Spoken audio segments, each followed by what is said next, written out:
Welcome to another edition of Mailbag.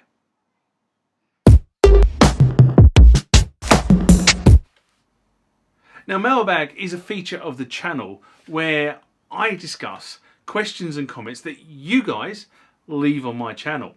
Some of them I can answer, some of them I can't, and some of the comments I feel should be shared with you.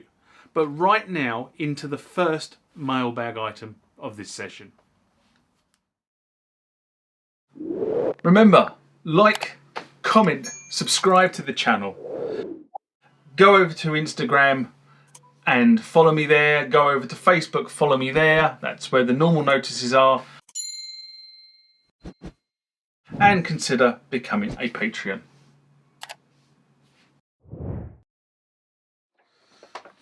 This next one comes from Don DeVore, and it's in response to will we ever see the RD9?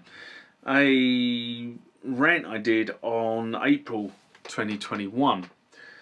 And Don says, whispers, hey bro, the Novation base station is analog synth. Well, yeah, I kind of got that wrong. I know I got that wrong when it came out of my mouth.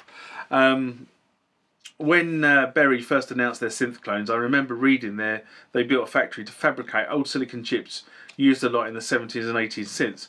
I was interested in the RD9 at first, but I'm always sceptical about the quality and longevity of their products. Might buy a used one in 2026, we'll see. Ha ha. And you know what? What's really funny, right, is that this, I can't remember when Don left his comment. These are comments that came from May 2021. So this is now October 2021. So it shows you how long it's taken me to sit down and get the recording after the bouts of illness I've had. But I've just had an email from Behringer saying that they have just shipped my RD9. Now, what's really interesting is I've also mentioned that they've just shipped my RD9 by sea. So that means it's going to take probably about a month to get from their factory in the Far East to England and then to the super supply point in the UK to be supplied onto me. And bearing in mind, this was meant to be with me in April this year. But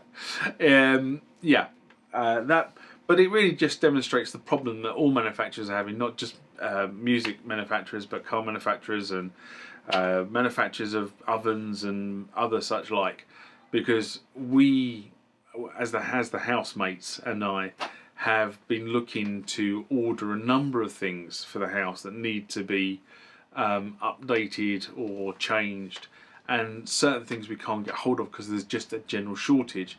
And when we've spoken to the supplier about it, they said, I'm sorry, we just can't get the chips, so we can't, we're kind of saying we'll do it on a best endeavours basis. One of the things I've ordered is something called a tentacle sync. I don't know whether anyone's aware of what this tentacle sync is, but effectively it's a way of me syncing my audio that's going into the camera to an audio device, because this camera doesn't do timecode that I'm using. It gives me a much better picture than the old mechanism I was running, but it doesn't allow me to do timecode. And in order to do timecode, I need a timecode generator, which is not particularly expensive per se, to go into an audio source. So I'm kind of hanging off changing the audio recording system at the moment. It will be changing very shortly. But the tentacle sync I ordered back in July, and I don't think I'm going to see that this side of Christmas.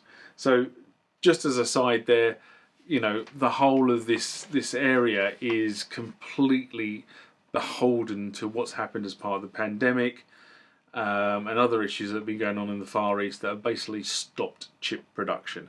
And now, we're in kind of supply and demand rates where the costs of chips have gone up because they're scarce, and certain manufacturers have just turned around and said, we are not going to be held to ransom. We've got stock. We'll just run the stock down a bit while we're waiting for the chips to naturally get back on the production line.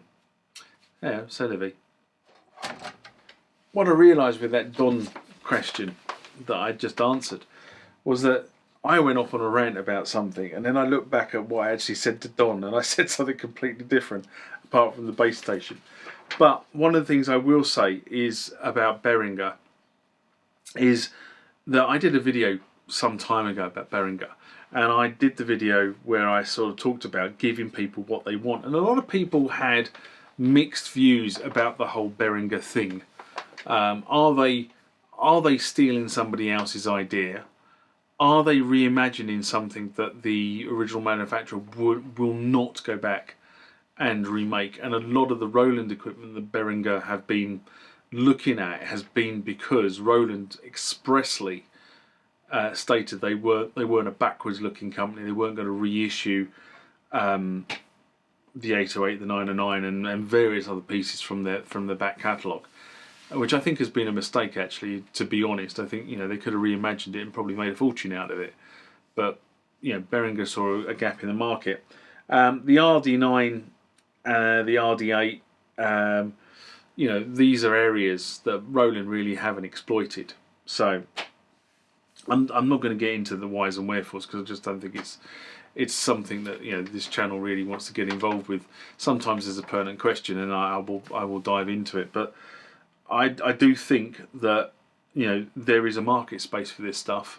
Roland tested it with the boutiques, thinking it was a gimmick and a gadget, and boutiques are going up in value, and I can tell you that now. That if you had the certain boutiques that were launched by Roland, they're going up in value because they are useful. And I was really sceptical over the boutique when the boutiques came out. And I look back at videos I did around that time where I was really sort of saying, well, I can't see the use of it. I look back at it now, especially the stuff I did a couple of weeks ago with the Juno 106 and the JU 06A, and I compared the two, and the boutique was so close to the Juno that I'm sort of sitting there thinking, well, if I want a genuine Juno sound, I've got it. It's sitting in the boutique. I've got banks of the original sounds in my boutique that I can therefore use. So, the whole thing is kind of crazy. Certain manufacturers could have cleaned the market up, and I think Behringer just, from a manufacturing and a marketing and a business perspective, they saw a gap and they've gone for it. The whole thing is crazy, but that's where we are.